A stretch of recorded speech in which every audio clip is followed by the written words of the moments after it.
Welcome to another edition of the Wolfpacker Podcast. I'm hosting today Matt Carter.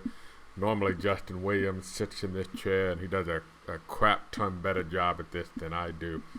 But I do know that you're supposed to subscribe, rate, and review this podcast, and I know you're supposed to take advantage of the great one-year deal for $1 at On3. So for the next, if you were to subscribe right now, you get the football season, the basketball season, the signing period, the transfer portal, all of that covered for your next year, and you do it for $1.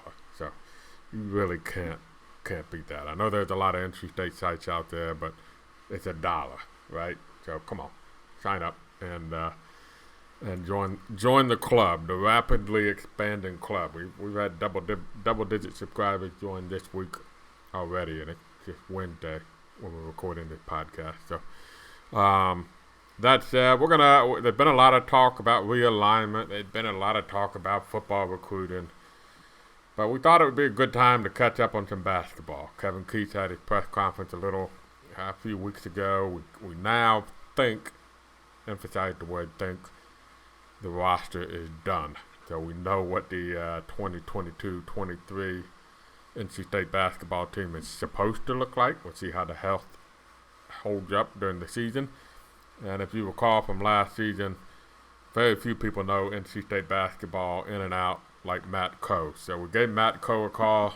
He's always happy to jump on the podcast. And so, Matt, first of all, how's your summer going and how you doing? Oh, man, I appreciate you having me back on. I know that basketball is a little ways away, but it's right around the corner. It'll be here in no time. And if you're seeing my face, that means the basketball is coming, and I'm excited. And I know a lot of NC State fans may not be too excited, but you can rest assured that, I love my NC State basketball, and I'm going to keep, giving you guys all I got. But, I'm good, doing some arena football coverage. The Carolina Cobras in first place, holding strong. So I'm helping out there, and who knows, maybe some more doors open and stuff. But, no, for right now, man, I'm solely focused on that and NC State basketball like always. So I'm happy to be here. Hey, I do not know how you keep up with arena football. That's a talent. Right there, I don't understand it. It's fun. Yeah, it seems like a lot of fun, especially live. I got to imagine live. It's a lot of fun. Yeah. But I need a rule book to understand the it's wonky for sure. Yeah. So. It is wonky, but it's cool. It's a different thing than I'm used to. It kind of steps out of my comfort zone, and it's fun. There's a lot of players that have played at D1. There's a couple actually that played in the NFL that are in this league. So there's some good talent. When you think of arena football, you think subpar football. Not the case with national. Carolina Cobras are doing great, so I'm loving it.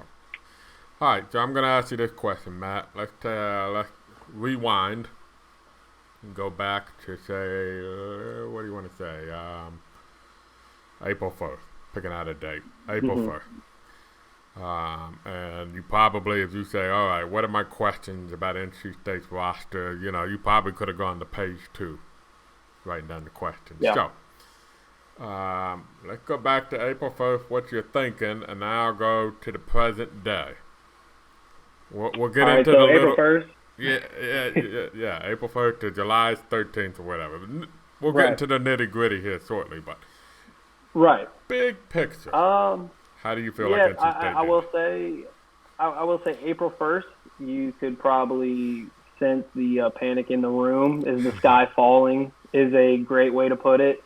You didn't know what Darian Sebron was going to do. You were hearing talks that Terquavion, was a shoe-in to go. Manny Bates leaving, not a whole lot of fluctuation going on. A lot of people were starting to really panic, and maybe people still are now. Who knows? But definitely was not looking good. Thank God NC State football was killing it and still are. Kind of got some people's minds off of it. But now I think there's at least optimism. I don't want to say a whole lot just because. How optimistic can you be after what type of season we just came through? Now, I will say I think we'll be a better team. I think we'll be a more complete team. But they're, again, one of those weird, 8 seed to 12 seed, those group of teams where any which way their season can go. But I definitely think that they got better in some areas. They still have some holes, as any former, last place team would have. But there's definitely some improvements. Obviously, the big one, Terquavion coming back, possible first rounder. That was more than huge. That was completely just massive. We had to have that. And in today's college basketball, you get that because of NIL. In years past, he's gone. Like, see ya. You're possibly getting drafted. Yeah, he would have been gone, but NIL helped that one out for sure. Darion Sebron, he's with the Pelicans now, so he's gone. Obviously, Manny Bates going to Butler. But there's a couple of good additions that I can't wait to get into here. Yeah. Let's talk about Terquavion. I think that's the obvious starting point, right? I mean, definitely. He was a guy that I'm not so sure a lot of us were thinking NBA, and when he first went into the draft process, I admit I thought it was kind of one of those, just going to see what the feedback is, and then you start hearing the buzz. Wait, teams think he's a first-round draft pick.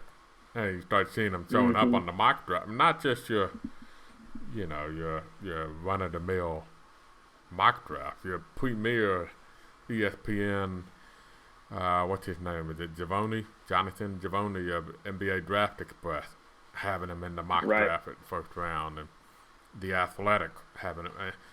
At that point, you begin to think, because it's been a long time, not just NC State, this isn't an NC State issue, where if you have a player who's expected to be drafted, much less first round, coming back to college, what you said is very true. Right. The NIL changed the dynamic, and I think that's something that's going to really help out college basketball in terms of continuity with some of these teams.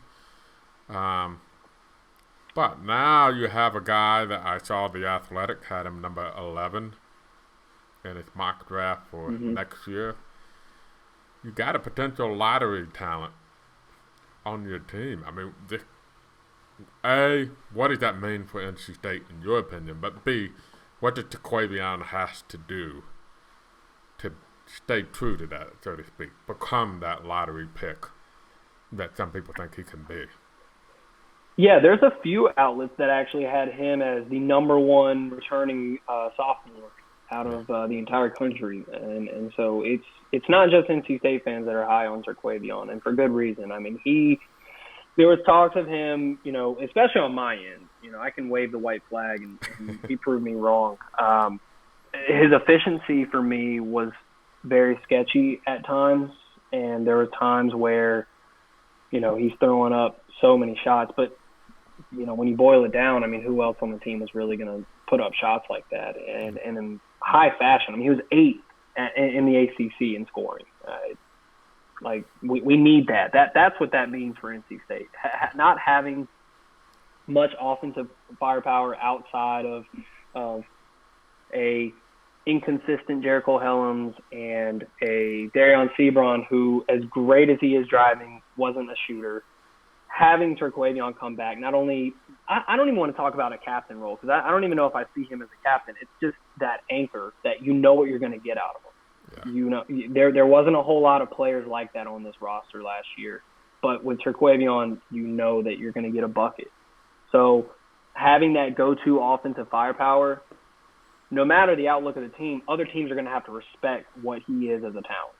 And if he has any type of reciprocation of last season, he will be a lottery pick. And that's something that NC State fans should definitely hang their hat on. Big year coming for Terquavion. I think the main thing is size. He's got to put on some size. Yeah. He's a little skinny. He's athletic. He can get up there for sure. I don't think his defense was too bad. I thought he was solid. I would just like to see his shot selection. I'd like to see him be a little bit more smart about it. Take the right shot at the right time. Exactly. Just because you can go out there and put up 35 points, maybe we don't need that right now. Maybe we need you to facilitate or pass up this shot to get the other guy the right shot. That's what I would like to see. A little bit more tactical rather than I'm a bucket and I know it, so I'm going to get past you. That's kind of the mentality I would like to see. Just a little bit more maturity on the offensive side. I think you hit it right on the nail. I think it's understanding. For instance, in a game where the offense is rolling and you're struggling and you've gone, say, 1 for 6 or 1 for 7 in the first half, but the rest of the team is shooting 55%, don't force it in the second half and try to get your shot. You know, the offense is clicking, and just let it go and let your other teammates cook. Have faith in your other teammates. Yeah. And I think there was one game at Georgia Tech last year where they were rolling. That may have been one of their best games of the season. That's not saying a whole lot about last season, but I think that was one of the rare games where or it may have been another game I'm thinking of. I'm trying to find his game log. But there was one game where he was clearly trying to find his shot after he was struggling, and maybe some of the other guys it may have been the ACC tournament against Clemson, right, where he went 2 for 13, and he kept shooting. Where that was a tight game, season's on the line. You need to go with what's working, even if it's not you. So, and what hurting me is I felt like Terquavion, from his comments, didn't shy away from the criticism and the feedback he got from the NBA. He mentioned that specifically: better shot selection, understanding him. Some people can be defensive about that. If they say, I'm a scorer, I'm going to shoot. He didn't seem to be that way. So he showed a lot of maturity during this process all the way around. So hopefully that's a good sign. Now, with Terquavion, obviously, he's only one guy on the court. I think we all agreed last year that, for whatever reason, it just didn't work as well as Cam Hayes wanted it to work. He's now at LSU, along with one-time Pack signee Sean Phillips. That was the hope at point guard last year. So you needed a point guard, obviously, this year. They went out and got Jarkel Joyner, leading scorer at Ole Miss. This is actually be his 6th year of college basketball, so he's obviously got a lot of experience under his belt. I'll confess, I did not watch a lot of Ole Miss basketball. I apologize to new NC State assistant coach Levi Watkins for that, but I did not watch a lot of Ole Miss basketball last year. But from looking at the numbers, supposedly really good defensively, and he can score. Matt, your thought? We're going to go through all these newcomers here as we kind of look at the roster. Jarkel Joyner, to me, a lot of people talk about DJ Burns, but to me, Jarkel Joyner is actually the guy to watch among the newcomers. Yeah, definitely. I've got him actually listed as one of, if not the one of the top transfers for NC State. I think you had to go out and answer the point guard position, especially in a Kevin Keatts offense where guard play is so important. I have my questions about DJ Burns, and we'll get into him here in a second, but let's touch on Jarkel Joyner. So, yeah, awesome scorer. And I think that that's a sneaky backcourt where those 50-50 games last year, Jarkel Joyner is going to help bump that in our favor a little bit, right? That you pick your poison. Either you're going to guard Terquavion or you can guard Jarkel. You got to guard one of them, and they're both capable of making buckets. My big problem with Jarkel Joyner is the assists. Last year, and in years past especially, but last year for sure, there was a lot of times where the ISO ball just took them. Now, I know that got really, really prominent toward the end where it's just Sebron, Helms, and Terquavion just get out there and, just make something happen. Right. I don't think we're going to get that. This year, right? But what concerns me about Jarkel, only averages 2.3 assists last season, and he is only 1.5 for his career. And, sorry, I think got a weird sound. There it goes. So 1.5 for his career. And that concerns me in an offense that really needs to see some ball movement. Again, I'm going to show my bias, but like Markel Johnson was a great example. He was great at assisting. Shout out to him for signing #1 German league. But, that's when the offense looked its best, when you had a capable point guard that can assist. Now, Jarkel was tied with, and this is for all my diehard NC State fans out there that really kept up with recruiting, Philandris Fleming Jr. from Florida. They were tied for 23rd in the SEC in assists per game. That's really concerning because there's got to be a way that we get rid of this ISO ball. I know that's kind of the mold of a Kevin Keats offense, at least for right now. I just don't know if that spells success. So that would be my only concern. I actually wrote this note down. In 12 games last year, he had less than or equal to 2 assists. 9 of those games where he only had 1 assist. And he played in 17 games. So it was kind of an injury-ridden season.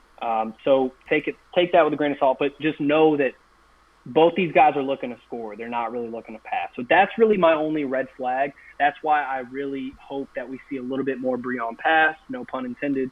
But I think he's great with the ball. Well, I think he's really – thank you. I think he's really smart with the ball. I think he's really mature with it.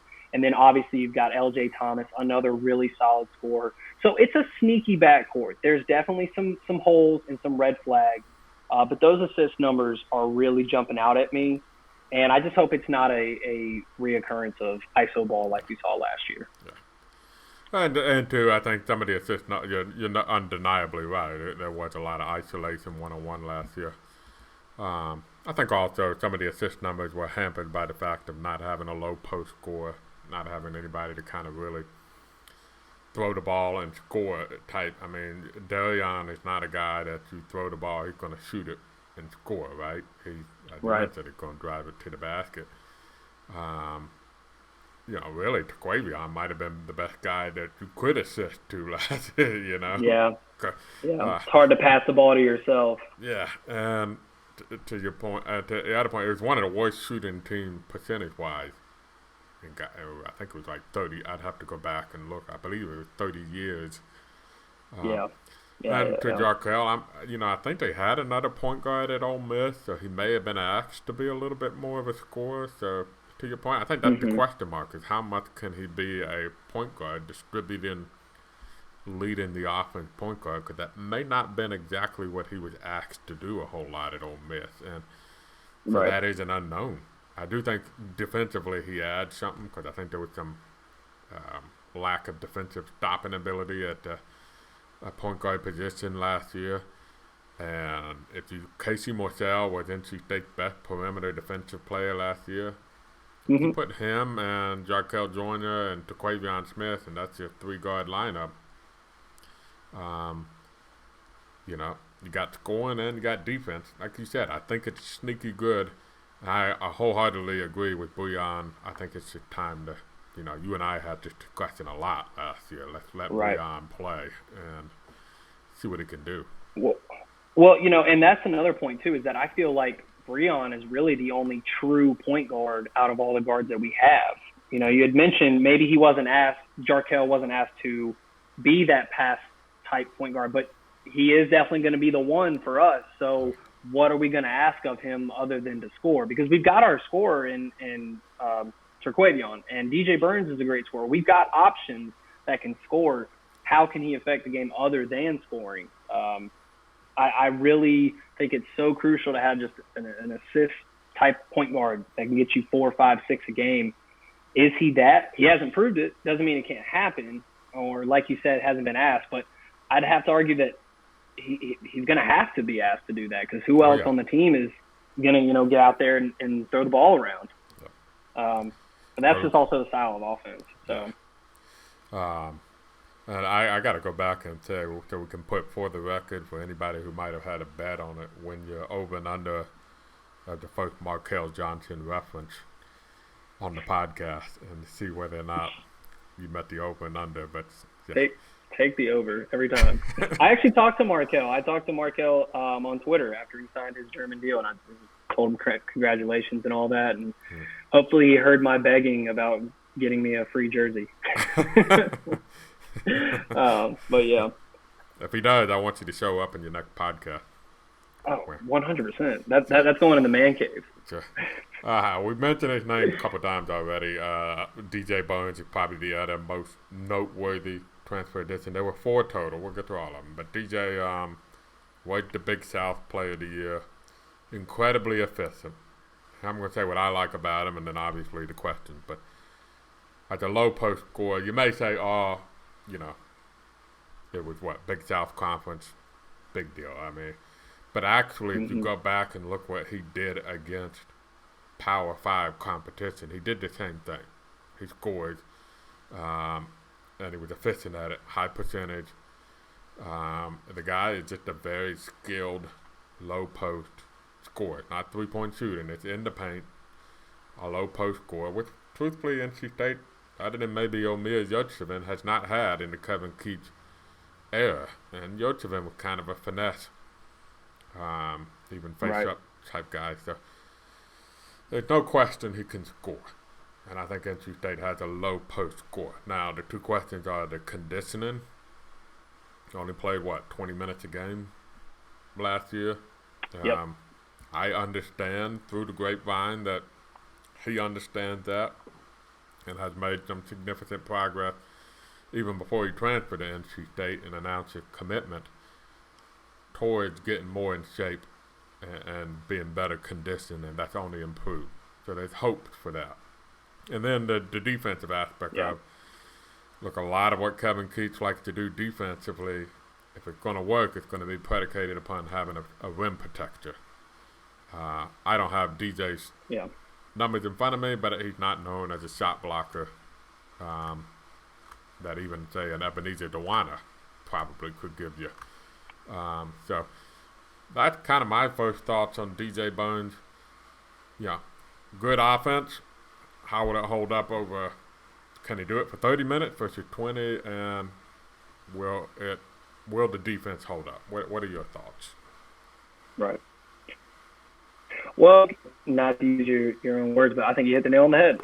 He's 6'9", 275. He's averaged half a block for his career, so definitely not a shot blocker. You were so close. It's 20.9 minutes per game. So, yeah, the conditioning is going to be rough. He is a great scorer. I'd argue he's probably the best scorer that is a true center that's ever been under Kevin Keats. He is an awesome scorer with the basketball for sure.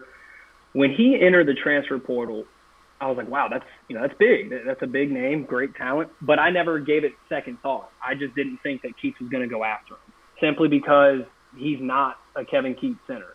Kevin Keats likes, even back in his Wilmington days, back to the basket, nice defensively shot blocker. That's his bread and butter. That is not who DJ Burns is. He's going to bang with you down low. He's a great scorer, not an awesome rebounder, which, again, I've mentioned time and time again how this team, I think that's mostly how they play defense at this point. They're just not super concerned with the rebounds margin. They want to get back on defense and get out and run. Great score.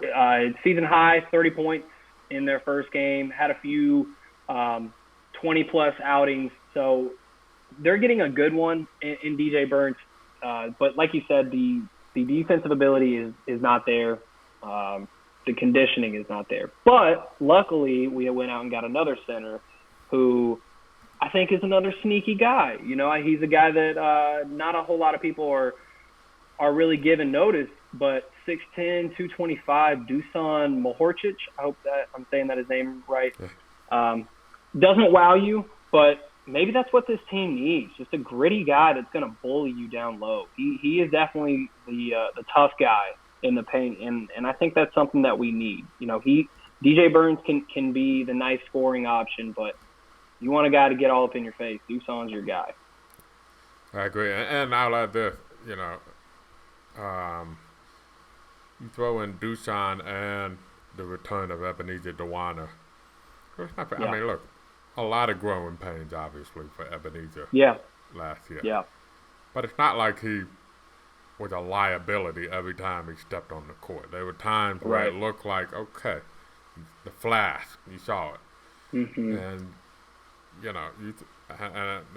saw Ebenezer, he's not a guy who tries to pretend to be something he's not on the court. He knows what he's good at and what he's not. And so that alone, Ebenezer's return, and then Dusan Mohorčić, I hope that's right, Dusan. If not, I apologize profusely.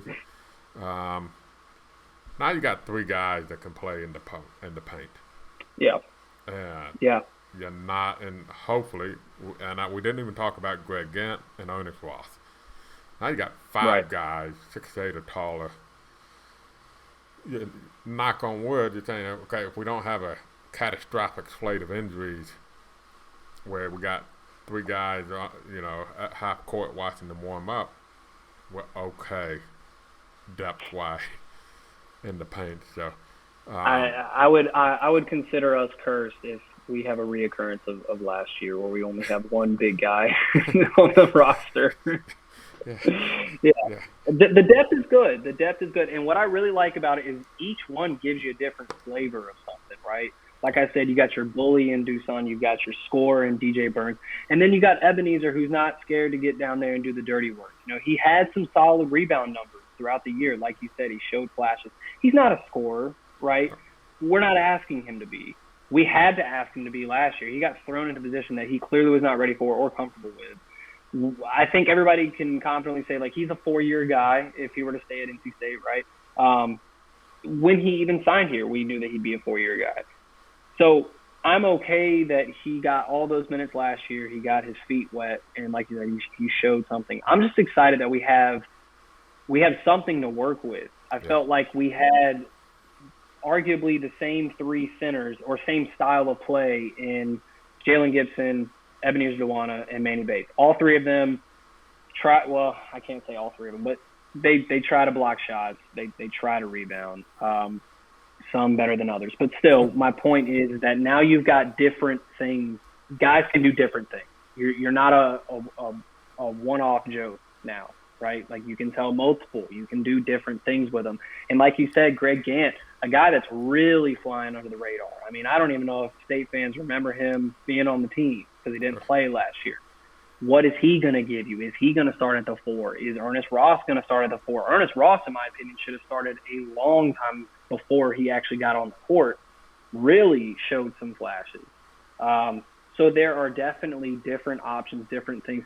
I felt like Keith last year had his hands cuffed and tied behind his back with a lot of the playing around with the roster. Now you can play around with the roster a little bit. We'll see what works. Yeah, and the tough part about last year, we just talked about Jarkel and DJ. Last year the point guard position just didn't work out like you hoped. You ended up moving Seaborn over to point guard, which worked out well enough. But the reality is Seaborn, the Seaborn that put up those incredible numbers against Nebraska in 4 overtime for not playing point guard. He was playing on the wing, and that probably would have been where he was best served. And then you had 2 guys that just weren't quite ready to be playing 40 minutes combined a game at the low post, and that was it. I mean, otherwise, Jarkel Helms was your next option. And I think there was even one game where it was just Jalen Gibson. You had one guy. Yeah. And it truly was a kind of, like you mentioned, handcuff type moment that you're hoping by adding these guys maybe alleviates that. Last newcomer, in terms of the transfers that were added, Jack Clark, who kind of maybe flying under the radar a little bit like Dusan. I think Jarkel and DJ Burns get most of the attention. But Jack Clark was a double-digit scorer at LaSalle, which is a good conference. Mm-hmm. The Atlantic 10, you had to rank the conferences. The Atlantic 10 is probably that below the Big East in terms of the best of the rest after the Power 5, but not. You followed it, obviously. I mean, you're the guy that's watching San Francisco and Santa Clara. The Dons, baby. Yeah. So, I mean, where would you say the Atlantic 10 probably ranks? You got the Power 5, you got the Big East. The Atlantic 10 could be next. Yeah, Atlantic 10 definitely has an argument to be that 7th conference, if you would. I wouldn't put them past 8 or 9 if you really want to pick hairs at that point. Yeah. I love my mid-majors. Mid-majors are fun, and it really bums me out that all these conferences and teams are merging, and it's killing the mid-major. And for a guy like me, I really, really hate seeing this. Mid-majors make college basketball. There's no argument about it. Jack Clark, really solid size. I believe he's 6'8", 6'7", or 6'8". Yep. Good long wingspan. I like the fact that he can spread the floor. He's not a lethal shooter by any means, but he can knock down threes. And if he's knocking down threes, that just adds another element. It spaces out the floor, gives guys like Jarkel and Terquavion options to go inside. That was something that this team really missed last season, is a wing that can knock down threes. Obviously, we had a couple on our list as the transfer portal started to unravel. But Jack Clark was a guy that I put in my little screenshot notes that, this guy can offer something. This guy can definitely help out and fill some holes. So that's all he's really going to be asked to do, rebound and hit threes. We really need him to be that 3-and-D type wing, because that's something that we have not seen under Keith really at all. And I think that type of player is so crucial in today's basketball, especially if you want to hit threes and take a lot of threes like this NC State team does. I've said this before, so I'm going to see what your thoughts about this. What I like the most about what will happen this offseason for NC State, between Terquavion coming back, all four of those guys we mentioned, Jarkel joined his 6th year in college. Dusan, 5 years in college now. Jack Clark will be in his 5th year in college. DJ Burns, I believe, will be in his 5th year in college. Casey Morcell's a senior, one of your top returning players. It's quite possible your starting 5 will be 4 guys who are either in their 4th, 5th, or 6th year of college basketball, and a lottery pick. Yep. At the 5th. Right. Sophomore, who was an all-freshman team member and played, obviously, did a lot last year. Right. And today, and a little bit different because a lot of teams probably brought back more than anticipated in the ACC, which we're about to talk about. But I think that's really valuable. Like, if I'm looking at it, I'm thinking, this is an old, experienced, maybe not at NC State, but it's an old team, and it has that lottery pick. So there's talent. It's not, and even Jarkel Joyner was the leading scorer on an SEC team at Ole Miss, and DJ Burns was a conference player of the year. So they do have accolades, but they're also old. And that's worth something, I think, in the ACC. Definitely. I think, erase last season, right? Take off the name of the jersey. Yep. Just say that out loud. You've got weathered players, you've got seasoned players, and you've got a lottery pick. Most people are going to say, yeah, that team's going to be pretty good. Yep. How good? We'll see. But definitely better than last season. That goes without saying. I think there is a lot of value on this team. To me, it does kind of seem like a hodgepodge group of guys. Yeah. It's obvious that Keith is trying something different, which I can appreciate because it didn't work for the last couple of years. We don't have to get into him being on the hot seat, all that stuff. It's just nice to see that we're trying something different, and there are players that I do like specifically. I just don't know if it gels as a team. That's kind of my outlook on this team. But everybody knows, come tournament time, come March, if this team is fighting for a spot, it helps. It helps having those weathered guys that have been through this, that have tasted what it feels like to go to a tournament or been right there at it. Last year, we were oddly young, and so the flip and flop of the transfer portal and NIL, now we're kind of old. Maybe possibly one of the older teams in the ACC now that Duke just got rid of their entire team, right? And players are coming in and out. So it's definitely valuable. It's definitely something that shouldn't be slept on or forgotten about when discussing this team. I know the talent doesn't pop off the page like a Duke or a Carolina, but maybe that's just what this team is. It's a gritty, nose to the grindstone, get it done type of team. All right. Yeah, and for those that don't know, Matt Coe is a student, so I'm going to have you switch the roles. You're the professor now. All right. Kevin Keats and his new look staff, all your students, you gave them a task to rebuild the roster on April 1st. Here you are, this is their final exam is now, July 13th. They've handed you the final exam. Here's the roster. What's your grade? My grade on the roster. And the job done in the offseason. And the job done, so as a whole. Yeah. Considering where they were April 1st. Right, considering where they were April 1st. With everything considered, whether we didn't know if we'd have a head coach, if we didn't know who would be on the floor, with all the hecticness, I'll give it a B-. Okay. I'll give it a B minus. I'm teetering on that C plus range. I love the hire of Levi Watkins. I think a lot of NC State fans are really pleased with that. It really sucked to see a couple of coaches go, players with them. That's unfortunate. But I think that where we were last season, talent-wise, and who we had on the roster to where we are now, because that was the worst of the worst, right? I don't think that there's any way that last year could have gotten any worse. So where it is now, it's a good job, but now we got to see results. And I think a lot of fans, including myself, like, we want to see that. So that grade could change, of course, if we start winning some games and we see some results. But I'm gonna stick firm to my B minus. But it's that teetering of B minus C plus range. Yeah. I would not want to take one of your classes. I was going to give it a nice B plus. Okay. But just continue. Why do you think a B plus?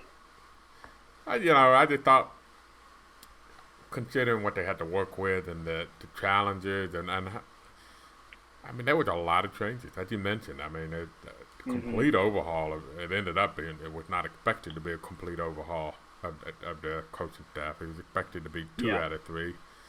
And then James Johnson decides, whenever, was that May, I believe? Was it May? That he kind of suddenly decided, you know what, this is not, I need to step away for a little bit. So then you had to end up completely replacing your team and the roster, and they were dealing with a new element, which you just talked about, NIL. We talked about that, and you have. It's no secret that there's some guys out there who've made decisions strictly based on what deal they can get.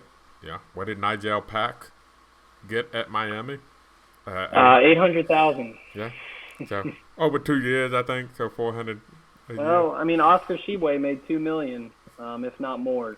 So yeah, so I mean, there are guys that I know. I'm not going to spill the beans here on a free podcast, but that look, NC State probably in a normal year would have been prime contender on the transfer portal to get, and they would have made great sense. And they're calling up NC State, or NC State calls them up, and they say, okay, yeah, I'll be interested. What kind of NIL deal can I get? Yeah.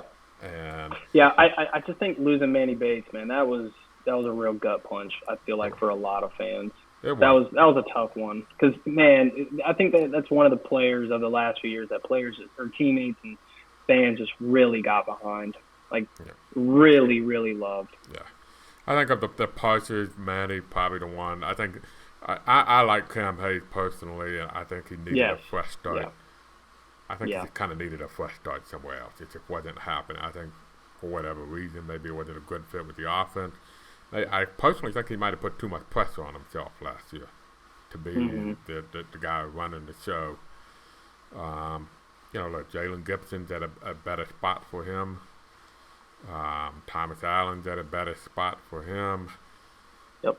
Cam Hayes hopefully can make the best of his new second opportunity. Manny was probably the one you would have, liked to come back. But then again, we talked before the podcast, he has not been cleared yet to return at Butler from the shoulder injury, and that's 3 out of the last 6 years now. He's been or 5 years, that shoulder has been a problem for him. So you can't really put a guarantee on it. So let's talk big picture. ACC, after the silly season, after everything, and how NC State might stack up in it. We're going to make this quick because we are an NC State podcast. Are we in agreement that UNC probably the best team on paper in the ACC? No. You don't think that? No. Okay. No, maybe this is my NC State talking. I don't know. But it seems crazy to not look at the whole picture. Everybody wants to remember the tournament run, right? And it was a great tournament run. But let's, take a step back. You played a horrible matchup in Marquette. That was a nightmare matchup for them. You got Baylor without their number one scorer and their starting center. They did. You played UCLA, which was a great win. I'm not going to take anything away from that. They played a great, great game, coached very well. So that's one solid win. Then you played St. Peter's, which, yes, it was all fun and games and all that great stuff, but their magic was up, right? Everybody knew that. It was amazing that they even got past Purdue. But, albeit they beat the team that most teams couldn't. All right, fine, whatever. And then you beat Duke. Again, really solid win, but I think it was obvious that Duke team was not ready for the big lights. They proved that throughout the entire season. And then you choke the largest lead in the championship game of all time. That is true. So, look at the whole picture. Yes, you're returning everybody from a tournament run team, sure, but you're also returning everybody from a team that was an NIT team heading into March. So if they're one, sure, fine, cool.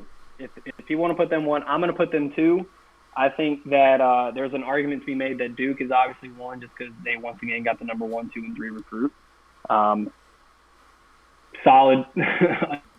There. Obviously, you have Roach coming back. I'm not really huge on Roach, but it's nice to have that veteran point guard with a lot of really good talent.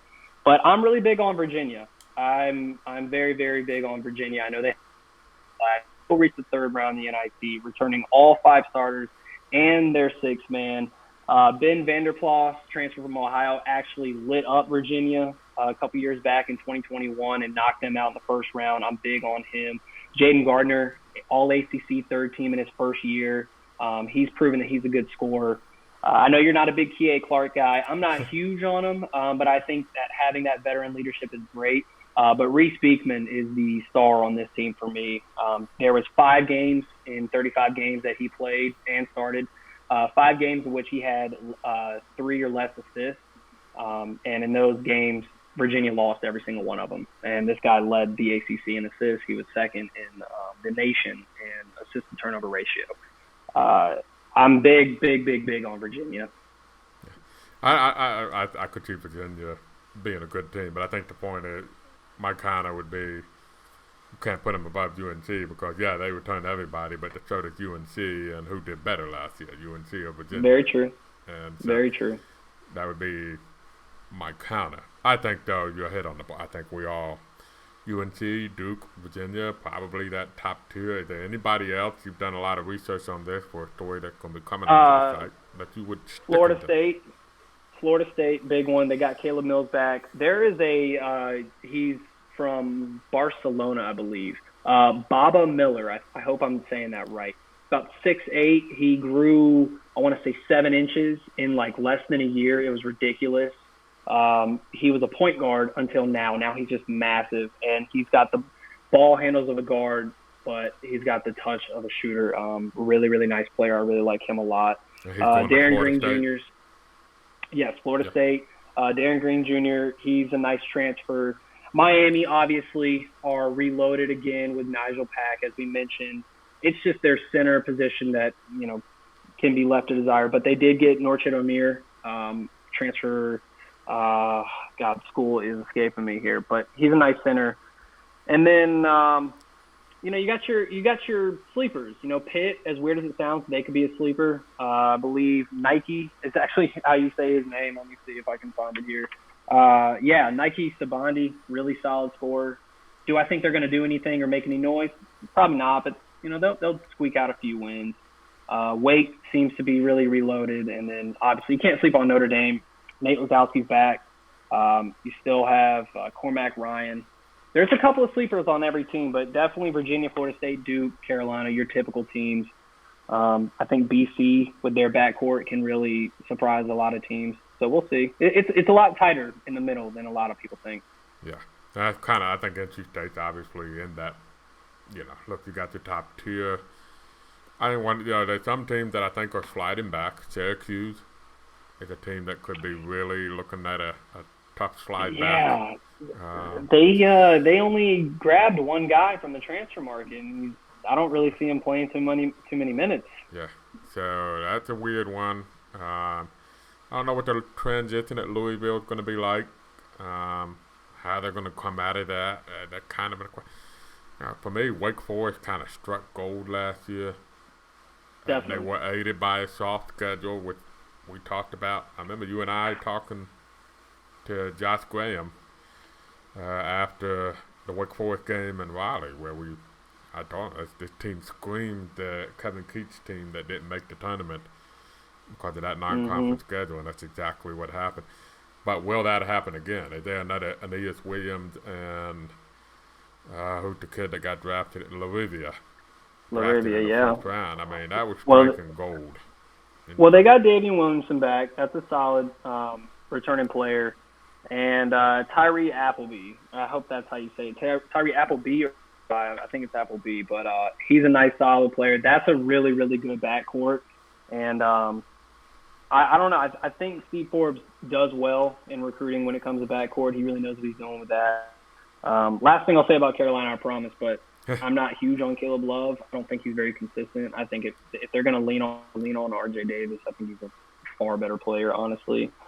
But yeah, there's some sleepers. But right now, I want to put Virginia there. Maybe that's just me trying to be different. I don't know, but I don't know. Maybe my NC Stateness is talking right now. I think you have to put Carolina 1. I like Virginia. I do like Florida State because they were a hard luck team last year, and I'm a big Leonard Hamilton believer. I love the transfer that they picked up from Central Florida, I believe. That you mentioned. Yeah, great 3-point shooter. Well, and they were first before all those injuries started happening. Yeah. They had a comfortable lead in the ACC, and then they got hurt, and that's when their season kind of hit the tank. Yeah.